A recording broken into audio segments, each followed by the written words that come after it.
অ ৰিতু ৰিতু মোৰ ব্লেক ক্লিপডাল কি হ'ল ৰিতু কি হ'ল কেলে মাতিছিলি মোৰ ব্লেক ক্লিপডাল কি হ'লনো তই দেখিছিলি নেকি ইয়াতে আছে চা ইয়াতে নাই চাই দেচোন নিজে বিচাৰি ল'ব নোৱাৰ নেকি ওহো মোৰ দেৰি হ'ব এতিয়া চাই দেচোন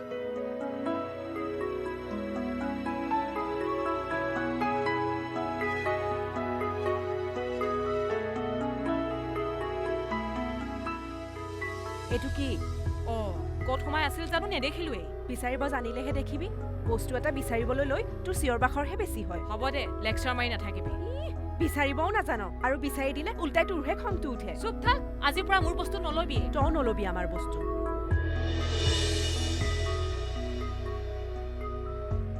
হ'ব দে ইমান ষ্টাইল কৰিব নালাগে পৰীক্ষা দিব হৈ যাবি বিউটি কণ্টেষ্টলৈ নাযাওঁ নহয় তই কিন্তু মোৰ মূৰটো গৰম কৰি নলবি দেই ৰিতু মই গৰম নকৰোঁ বাৰু তই নিজে নিজৰ মূৰটো গৰম কৰি নলবি পৰীক্ষা ভালকে দিবি ভালকৈ দিওঁ বেয়াকৈ দিওঁ সেইটো মোৰ কথা এইজনী ফ্ৰী এডভাইচ এটা দিলেও ল'ব নাজানে কিৰণ তোৰ ওলাই হ'লনে হৈছে এইজনীহে দিগদাৰ কৰি আছে এইজনী কথা ক'বলৈ আহিছে মইনো ক'ত দিগদাৰী কৰিলো ৰিতু পৰীক্ষালৈ যাবৰ সময়ত চুপতিখন নামাৰিলেও হয় নহয় মা ল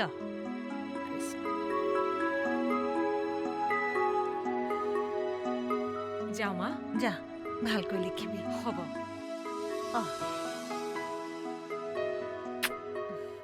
ঐ আহো দেই পৰীক্ষাৰ কথালৈ তুমি ইমান চিৰিয়াছ কিয় কি কথা কোৱা পৰীক্ষাবোৰেতো আটাইতকৈ চিৰিয়াছ মেটাৰ কাৰণ পৰীক্ষাৰ ওপৰতে এজন ষ্টুডেণ্টৰ ভৱিষ্যত নিৰ্ভৰ কৰে তোমাৰ দৰে ল'ৰাৰ ভনীয়েকে পৰীক্ষাত ভাল ৰিজাল্ট কৰিবই ইমান টেনশ্যন নল'বা টেনশ্যন হয় সুমি কাৰণ আমাৰ দৰে পৰিয়ালত ৰিজাল্ট বেয়া হোৱা মানে বৰ ডাঙৰ কথা কাৰণ এবাৰ ৰিজাল্ট বেয়া হোৱা মানে এটা বছৰ লোকচান এটাক আকৌ এটা বছৰ পঢ়াবলগীয়া হোৱা মানে মাৰ বহুত টকা লোকচান তোমাৰ মায়ে বহুত কষ্ট কৰি ফেমিলিটো মেইনটেইন কৰি থাকে নহয় বহু কষ্ট কৰে মায়ে আমি সৰুতেই দেউতাক হেৰুৱালোঁ তাৰ পাছৰ পৰা আমাৰ চাৰিওটাকে লৈ মায়ে বহুত কষ্ট কৰিছে মইতো ভাবিছিলোঁ দেউতা ঢুকোৱাৰ পাছত মোৰ আৰু পঢ়া শুনা নহ'ব ঘৰৰ দায়িত্ব ল'ব লাগিব ভাগ্য ভাল দেউতাৰ ডিপাৰ্টমেণ্টতে মায়ে সৰুকৈ হ'লেও চাকৰি এটা পালে আমাৰ পঢ়া শুনা কণ্টিনিউ কৰিবলৈ মায়ে আমাক উৎসাহ যোগালে তোমাৰ মায়ে সেই চাকৰিটো নোপোৱা হ'লে কিজানি মই তোমাক লগ নাপালোহেঁতেন ন মোক নোপোৱা হ'লেও তোমাৰ একো ক্ষতি নহ'লহেঁতেন মোক নাপালেও আন কাৰোবাক পালাহেঁতেন সেইটো নহয় বুলি নকওঁ কাৰণ মোৰ যি বস্তু পাবৰ মন যায় সেইটো মই যেনে তেনে পামেই হয়তো তোমাক নাপালোহেঁতেন কিন্তু আন কাৰোবাকতো পালোহেঁতেন মোক নোপোৱা হ'লে কিজানি তুমি বিকিদাৰ লগতে থাকিলাহেঁতেন ন বিকিৰ লগত যে মই নাথাকিলোহেঁতেন সেইটো খাটাং হি ৱাজ মাই ৰং চইচ তাক পচন্দ কৰাৰ আগতে মই তাৰ এটিটিউড ভালকৈ জনা নাছিলোঁ জনাৰ পাছত গম পাইছিলোঁ সি মোৰ কাৰণে নহয় বিকিদাৰ যি পাৰ্চনেলিটি যি এটিটিউড সেয়া বহুতৰ বাবে ভাল লগা বহুত ছোৱালীয়ে তেনে এজন মানুহকে লাইফ পাৰ্টনাৰ হিচাপে পাব বিচাৰে সেই বহুত ছোৱালীৰ ভিতৰত মই নাই he is totally unfitted for me because you want to do enjoy your life yes absolutely মই যে তোমাৰ লাইফটো এনজয় কৰিব পাৰিম মোৰ ওপৰত সেই বিশ্বাস তোমাৰ কেনেকৈ আহিল তোমাৰ হয়তো বৰ্তমান একো নাই but you have a bright future তোমাৰ সেই উজ্জ্বল ভৱিষ্যতৰ সম্ভাৱনা মই তোমাৰ মানসিকতাত দেখা পাইছোঁ সেইকাৰণে মই পঢ়া শুনা বা পৰীক্ষাক লৈ বেছি চিৰিয়াছ কাৰণ মোৰ পৰীক্ষাৰ ৰিজাল্টৰ ওপৰতে মোৰ ভৱিষ্যত নিৰ্ভৰ কৰিছে I must do better good concept মোৰ ভনীকেইজনীৰ ৰিজাল্ট বা পৰীক্ষাক লৈ মই চিৰিয়াছ কাৰণ সিহঁত একাডেমিক কেৰিয়াৰ পাছ কৰি যাতে সময়ত মোৰ বুজা নহয় সিহঁতক এটা ভাল এষ্টাব্লিছমেণ্ট দিব পাৰিলে কোনো টেনশ্যন নোহোৱাকৈ মই মোৰ নিজৰ কথা চিন্তা কৰিব পাৰিম তুমি কথাবোৰ ইমান ধুনীয়াকৈ ভাবিব পাৰা ভাবিবলৈ মোক মোৰ পৰিৱেশে শিকাইছে মই মোৰ মাৰ ক্ষেত্ৰতে দেখিছোঁ গোটেই জীৱনটো মায়ে আমাৰ বুজা উঠাওঁতে তেওঁ নিজে জীৱনত একোৱেই ভোগ কৰিবলৈ নাপালে মই ভাবোঁ মই যেন মোৰ জীৱনটো মোৰ ভণ্টিহঁতৰ বাৰ্ডেন লৈ নষ্ট কৰিব লগা নহয় আৰু তোমাৰ মাৰ বুজা তুমি ল'বানে নাই মা মোৰ জীৱনৰ এটা পাৰ্ট মই যদি জীৱনত কিবা এটা কৰিব পাৰোঁ তেন্তে সেয়া মাৰ কাৰণেই সম্ভৱ হ'ব গতিকে মাক মোৰ জীৱনৰ এটা অংগ হিচাপে সদায় মোৰ লগতে ৰাখিম তোমাৰ মাৰ প্ৰতি এনে মনোভাৱ দেখি মোৰ ভাল লাগিছে সঁচা তুমি সঁচাই ভাল পাইছা তুমি কি ভাবা মই লাইফটো এনজয় কৰাৰ কথা কওঁ বাবে মডাৰ্ণ ড্ৰেছ কৰোঁ বাবে অভাৱ অনাটন ভাল নাপাওঁ বাবে কি মা দেউতাৰ ইম'শ্যনবোৰো এভইড কৰোঁ ফেমিলি ইম'শ্যন মোৰো আছে কিন্তু ইম্প্ৰেক্টিকেল কথাবোৰহে মই বেয়া পাওঁ ডাইনামিক কথাবোৰ মোৰ ভাল লাগে নতুন নতুন ডাইমেনশ্যন মোৰো ভাল লাগে জীৱনৰ প্ৰতিটো দিন এটা নতুন ডাইমেনশ্যন, এটা নতুন উদ্যমেৰে মই পাৰ কৰিব বিচাৰোঁ। This is the real enjoyment of life. সদায় নতুন গতি, নতুন কামেৰে সময়বোৰ নতুন ধৰণে পাৰ কৰিব পৰাটোৱেই এনজয়মেণ্ট। সময়বোৰ সদায় নতুন ধৰণে এনজয় কৰিবৰ বাবে মানুহ সচ্ছল হ'ব লাগিব। এই সচ্ছলতাৰ বাবেই মানুহক টকা লাগিব। টকা ঘটিবৰ কাৰণে মানুহে নিজকে উপযুক্ত কৰিব লাগিব। ৰিয়েলি? সেই উপযুক্ততাৰ বাবে মানুহক দুটা বস্তুৰ খুব প্ৰয়োজন, কেপিটেল মানি নহয় এডুকেশ্যন। কিবা এটা মানুহক লাগিবই। সেই দুটাৰ এটাও নোহোৱাজনেই জীৱনত ফেইলাৰ হয়। কিবা এটা থাকিলে নহ'ব, এইবোৰ ইউজ কৰাৰ বুদ্ধিও থাকিব লাগিব। মোৰ কেপিটেল মানি নাই যেতিয়া মোক এডুকেশ্যন লাগিবই। নিজকে এডুকেটেড কৰি মই নিজকে এষ্টাব্লিছ কৰিম। সেইকাৰণে পঢ়া শুনা বা ৰিজাল্টক লৈ মই বেছি চিৰিয়াছ। পঢ়া শুনাত বেছি মন দি থাকোঁতে আকৌ মোক পাহৰি নাযাবা। তোমাক বাদ দি জানো মোৰ এম্বিশ্যন সম্পূৰ্ণ হ'ব? আই লাইক দিছ। তোমাক পোৱাৰ পাছৰে পৰা মই মোৰ ফিউচাৰক লৈ বেছি কনচাৰ্ণ হৈ পৰিছোঁ। মোৰ বিশ্বাস তুমি ছাকচেছ হ'বাই। তুমি মোৰ লগত সদায় থাকিবা চুমি। থাকিম। যেতিয়ালৈকে তুমি সফলতাৰ জখলাডালত বগাই থাকিবা তেতিয়ালৈকে মই তোমাৰ লগত থাকিম।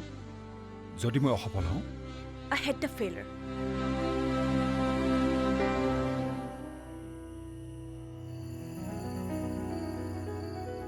তই পঢ়া সামৰিলেই নেকি? পঢ়া সামৰিলি যদি এটা কাম কৰি দেচোন, মোক এই পাচলিকেইটা কাটি দে। তই আকৌ মোক কামতহে লগালি নে? পাচলিকেইটা কাটিলে হাতখন নেভাঙে দে। পাকঘৰলৈ আহিয়ে ভুল কৰিলো পাই। ইহঁতক মানে কাম এটা কৰিবলৈ দিলে মৰিব পাৰে। নালাগে দে। নমৰো দে।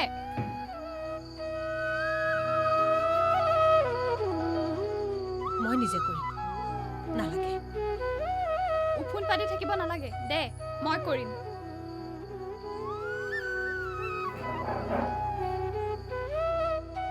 এনেই নোৱাৰো বুলি কোৱা নাই নহয়। পঢ়ি আমনি লাগিছে কাৰণেহে কাম কৰিবলৈ মন যোৱা নাই। এনে পঢ়া শুনা কৰিছ, ফালিবি তহঁতে। আজিলৈকে পঢ়াত কিবা বেয়া কৰিছো নেকি? এতিয়া ঠিকেই কৰি থাকিবি, পাছত ডাঙৰ হলেহে পাখি গজিব তহঁতৰ। এটাইতো পঢ়িবলৈ গৈ যি কৰিব লাগে কৰিছে। তই যে দাদাৰ ওপৰত মিছামিছি সন্দেহবোৰ কৰি আছ, সি তেনেকুৱা একো কৰা নাই। একো নকৰিলে সি কিৰণৰ আগত ফোন কৰি ছোৱালীজনীৰ কথা ক'ব কিয়? এইবাৰ আহক সি, দিম নহয় তাক ভালকে। তই কিন্তু দাদা আহিলে অদৰকাৰী কথাবোৰ কৈ হুলস্থুলখন নকৰিবি। কিয় নকৰিম? সি যদি বাট এৰি অবাতে যায়, মই তাক শাসন কৰিবই লাগিব। তই যে অলপতে টেনশ্যন ল মা। দাদা ইমান দিনৰ পাছত ঘৰত আহিব, তই যদি তাক এইবোৰ কথা সুধি গালি পাৰ, তাৰ বাৰু মনটো কেনেকুৱা লাগিব? মন বেয়া লাগিব বুলি তাক এতিয়া মই শাসন নকৰাকে থাকিম নে? যি কৰ কৰি থাকিবি, তোকতো আৰু কথা কৈ একো লাভ নাই।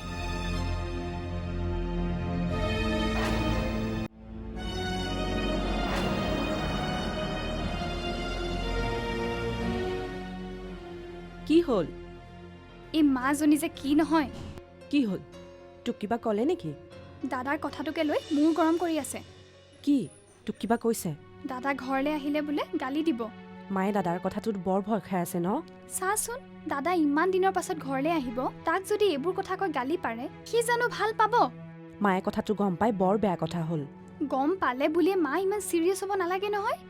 তাৰ যেনিবা কাৰোবাৰ লগত এটা ৰিলেশ্যন হ'লেই, মায়েনো কিয় ইমান বেয়া পাইছে? কথাটো ক্লিয়াৰ নোহোৱাকৈ মা ইমান হুলস্থুলখন কৰিব নালাগে নহয়। বায়ে ঠিকেই কৈছিল, কথাটো কাৰো আগত নোকোৱা হ'লেই ভাল আছিল। মোক বাৰু তোৰ আগত উস্তাদি মাৰি ক'বলৈ কিহে পাইছিল? মই কিবা মাক কৈছো নেকি? তোক নোকোৱা হ'লেতো মায়ে নুশুনিলেহেঁতেন। ইমান দিনৰ পাছতহে আহিব, মায়ে হুলস্থুলখন নলগালেই হ'ল আৰু। হুলস্থুল লগাব দিব নোৱাৰি, মাক এইবোৰ কথা নক'বৰ বাবে কৈ থ'ব লাগিব। মায়ে আমাৰ কথা শুনিবও লাগিব নহয়। বায়ে ক'লে শুনিব নহয়, মাক বুজাবলৈ তাইকে ক'ব লাগিব। হেল্ল', আনন্দ আছেনে? হেল্ল', আনন্দৰ ঘৰ হয়নে? তুমি কোনে ক'লা? মই আনন্দৰ লগৰে, মানে ভাল ফ্ৰেণ্ড আৰু। আনন্দক কিয় লাগে? নাই, বিশেষ একো নাই, এনেই খবৰ এটা ল'বলৈকে ফোন কৰিলোঁ। তোমাৰ নাম কি? মোৰ নাম সুমি। আপুনি বাৰু আনন্দৰ মাক নেকি? নমস্কাৰ আণ্টি। আনন্দে আপোনাৰ কথা কৈয়ে থাকে। কিয় কয়? আনন্দই তোমাক মোৰ কথা কি কাৰণত ক'ব লগা হ'ল? নহয় মানে আমি দুটা ভাল বন্ধু যে, সেইকাৰণে কথা পাতোতে ঘৰৰ কথা ওলালে আপোনাৰ কথা আনন্দই প্ৰায় কয়। তাক তুমি সদায় লগ পোৱা নেকি? পাওঁ, সদায় পাওঁ। আমি একেখন ইউনিভাৰ্চিটিতে পঢ়োঁ যে, তাতে আমাৰ মাজত ভাল ফ্ৰেণ্ডশ্বিপ আছে। আমি দুটা লগ পাই থাকোঁ। শুনা, তাক মই গুৱাহাটীত পঢ়িবলৈ পঠাইছোঁ, ছোৱালীৰ লগত ফ্ৰেণ্ডশ্বিপ কৰিবলৈ নহয়। আনন্দ ফোনটো অলপ দিব নেকি বাৰু? সি নাই। তাক তুমি গুৱাহাটীত পঢ়া শুনা কৰিবলৈ ক'বা। বাহিৰা কথাবোৰত যাতে সি গুৰুত্ব নিদিয়ে। তাক লগ ধৰি তাৰ সৈতে কথা পাতি তুমি তাৰ সময়বোৰ নষ্ট নকৰা।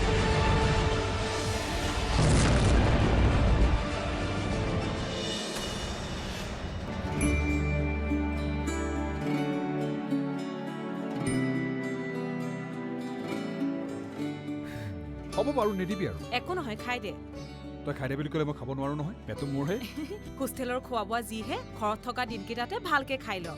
তই খাই দে বুলি ক'লে মই পেটটো যোৱাকৈ খাব নোৱাৰো নহয়। হ'ব আৰু, নিদিবি। হ'ব।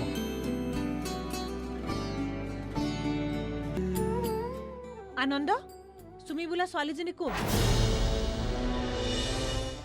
কৰ ছোৱালী তাই? তোৰ লগত সম্পৰ্ক কি? মোৰ লগৰ ছোৱালী। তোলৈ ফোন কৰি খবৰ ল'ব লগা কি কথা আছে তাই? জানো কিয় বা ফোন কৰিছে। পঢ়িবলৈ গৈ তই এইবোৰ কিহত লাগিছে? মইনো কিহত লাগিলো? অকৰা হৈ দেখুৱাব নালাগে। এইবোৰ বাজে ধান্দাত লাগি তই পঢ়া শুনাৰ ফালে আধ্যা পেলাইছ। মই একো বাজে ধান্দা কৰা নাই। কি বাজে ধান্দাত লগা নাই? তাই আজি ফোন কৰিছে, কাইলৈ আহি তাই ঘৰ ওলাবহি। তই আকৌ ছোৱালীজনীক কিবা বেয়াকৈ ক'লি নেকি? তাইক কি বেয়াকে ক'ম? মোৰ ল'ৰা ভাল হ'লে ছোৱালীয়ে তালৈ সাহস কৰিব নোৱাৰে নহয়। মই একো বেয়া কাম কৰা নাই। চুপ থাক তই। পঢ়িবলৈ গৈ ছোৱালীৰ লগত লেটিপেটি কৰিছ, এইবোৰ কি ভাল কথা? ছোৱালী এজনীৰ লগত সম্পৰ্ক হ'লেই একো বেয়া কাম কৰা নহয়। তাতকৈ আৰু বেয়া কাম আন কিবা আছেনে? দাদাই একো বেয়া কাম কৰা নাই মা। তই তাৰ হৈ ওকালতি কৰিব নালাগে। মা, তই ইমান সাধাৰণ কথা তাত মূৰ গৰম কৰিব নালাগে অ'। মই তহঁতৰ মান সন্মান হানি হোৱা কাম একো কৰা নাই। সেই ছোৱালীজনীৰ লগত সম্পৰ্ক বাদ দে। তোক মই পঢ়িবলৈ পঠাইছো, তই পঢ়াত মন দে। তাইৰ কাৰণে মোৰ পঢ়াত একো বাধা হোৱা নাই। মই তোক তাইৰ লগত সম্পৰ্ক বাদ দিবলৈ কৈছো। এই সম্পৰ্ক মই বাদ দিব নোৱাৰো। তাইক মই ভাল পাওঁ। এই সম্পৰ্ক তই বাদ দে বুলি ক'লে মই বাদ দিব নোৱাৰো। তই তেনেকৈ ক'ব পৰা হলি? লাজ লগা নাই তোৰ?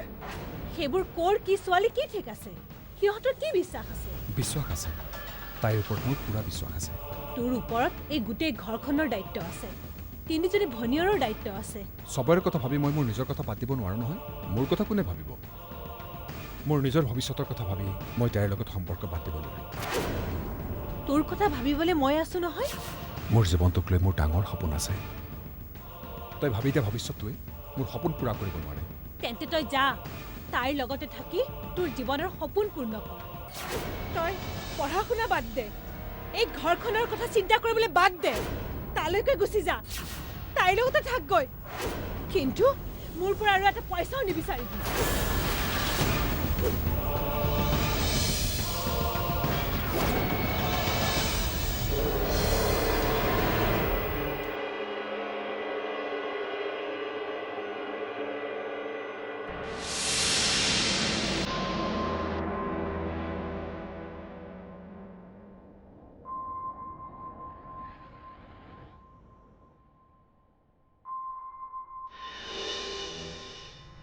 তই দাদাৰ কথা চিন্তা নকৰিবি মা। সি আমাক বাদ দি তাৰ নিজৰ কাৰণে একো নাভাবে।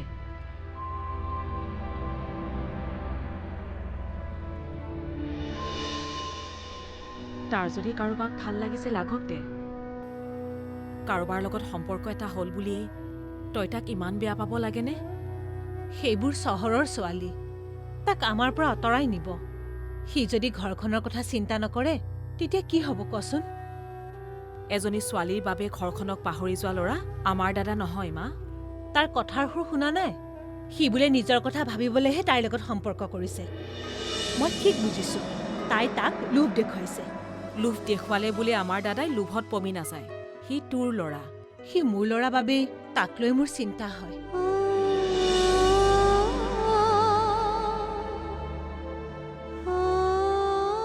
দেউতাৰ ঢুকোৱাৰ পাছত তহঁতক সাৱটিয়েই মই জীয়াই থাকিলো। তহঁতক লৈয়ে মোৰ সকলো আশা ভৰসা। এদিন পঢ়ি শুনি সি মানুহ হ'ব, ঘৰখনৰ দায়িত্ব ল'ব, তাৰ পাছত তাৰ এখন সংসাৰ পাতি দিম। কিমান যে আশা কৰিছিলো তাৰ ওপৰত। আশাবোৰ এতিয়াও শেষ হৈ যোৱা নাই নহয়। দাদা পঢ়া শুনাত ভালেই। MCOMটো পাছ কৰাৰ পাছতে তাৰ কিবা এটা হ'ব দেচোন। এতিয়া ওলালহি নহয় যখিনীজনী। তাই ল'ৰাটোক ধ্বংস কৰিব। আশাবোৰ মোৰ শেষ পৰ্যায়ত আহি শেষ হৈ যাব। তই একো চিন্তা নকৰিবি মা, আমি কেইজনীও আছো নহয়। নিজৰ প্ৰতিষ্ঠাৰ কাৰণে দাদা ঘৰখনৰ প্ৰতি অমনোযোগী হলেও কথা নাই। আমি ঘৰখন ধৰিব নোৱাৰিম নেকি? তহঁত ছোৱালী মানুহ আই, সময় আহিলে তহঁতক এঘৰলৈ উলিয়াই দিব লাগিব। তেতিয়া নিজৰ সংসাৰখনৰ কথাই ভাবিবি নে এইখন ঘৰৰ কথাই ভাবিবি? সকলোৰে কথা ভাবিম মা। নিজৰ সংসাৰৰ কথা ভবাৰ লগতে তোৰ কথাও ভাবিব নোৱাৰিম নেকি? তাক কবি আগতে পঢ়া শুনা শেষ কৰি লওঁ, তাৰ নিজৰ কথা পাছত ভাবিলেও হ'ব। চব হৈ যাব মা, তই কথাবোৰ জোখতকৈ বেছি ভাবি পেলাও। কথাবোৰ দূৰলৈকে নভাবাৰ কাৰণেই দেউতাৰ ঢুকোৱাৰ পাছত চাৰিওফালে মই অন্ধকাৰ দেখিছিলোঁ। পিছত যেনিবা কিবাকৈ খোপনি ধৰি সংসাৰখন চলাই নিব পাৰিলোঁ। ইমানখিনি কৰিব পাৰিলি যেতিয়া পাছৰখিনিৰ কাৰণে চিন্তা নকৰিবি। দেউতা ঢুকাওঁতে তই 5জনৰ কাৰণে চিন্তা কৰিলি, এতিয়া 5জনে মিলি চিন্তা কৰিব নোৱাৰিমনে? তয়ো যদি মোৰ ল'ৰা হলিহেঁতেন তেতিয়াতো মই একো চিন্তাই নকৰিলোহেঁতেন। ছোৱালী হলেও মই প্ৰমাণ কৰি দিম যে মই ল'ৰাতকৈ কোনো গুণেই কম নহয়। ভগৱানে তোৰ মংগল কৰক আই। তোৰ আশীৰ্বাদ যেতিয়ালৈকে আমাৰ ওপৰত থাকিব আমাৰ মংগলেই হ'ব। কাৰণ আমাৰ মা, দেউতা, ভগৱান সকলো তয়েই।